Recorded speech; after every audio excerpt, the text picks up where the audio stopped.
Welcome back to the Eric Avasar Show. It's been a long time, but now I'm back, and wow, that game for the Hokies was a long time coming. It had been such a long time since Virginia Tech had so excitedly anticipated a season opener going into Tallahassee to play Florida State. I mean, expectations were not too high heading into this game, but the Hokies jumped 8 spots in the coaches poll after pulling out a 24-3 tour de force dominating win, one of the all-time most remarkable performances you will ever see from a Bud Foster defense when you consider the circumstances. Florida State, other than one outlier of an 85-yard run, could not run the ball to save their lives. They were dared to throw, and when they did, DeAndre Francois threw 3 interceptions, one of which was a spectacular pick by Caleb Farley, who so many people were so happy and so proud to see in the lineup after all of the injury trouble he had been through.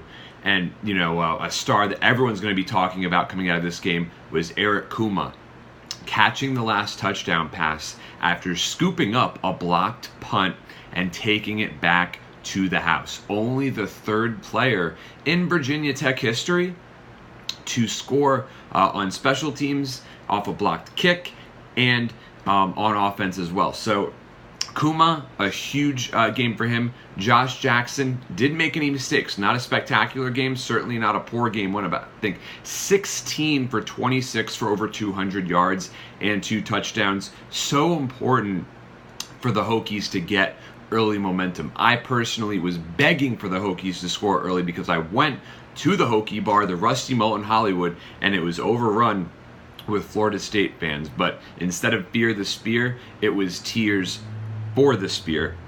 I mean, what a disgrace. Those fans coming out and booing Virginia Tech players when they got hurt. Pretty pathetic. And, I think that this game was also the beginning of exposing Willie Taggart as a fraud. I mean, he only has one impressive season in his entire college football coaching career.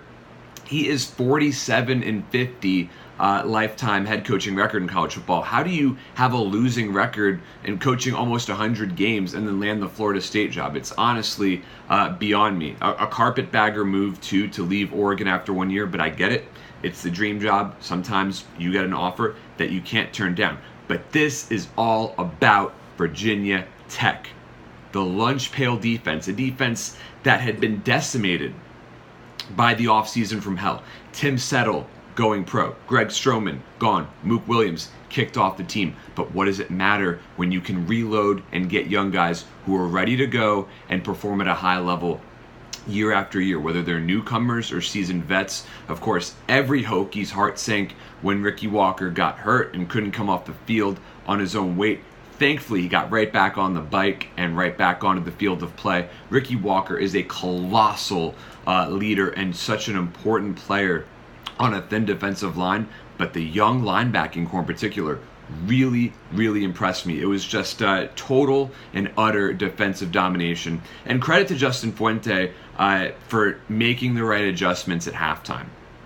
Running the ball and wearing the Florida State defense down. Once the Hokies had the lead and were unable to kind of put their foot on Florida State's throat and put the game out of reach when they had several opportunities to do so in the 3rd quarter, they ran McLeese, they ran Peoples, and Peoples is a bulldozer. I can't wait to see him run the ball time after time on 3rd and short. Mr. Reliability with that natural power.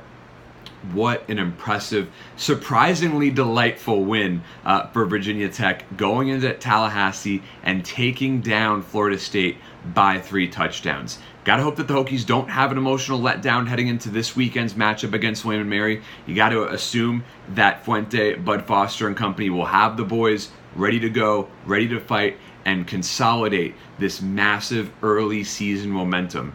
Thank you so much for tuning in, and for those who have passed and for those to come, reach for excellence.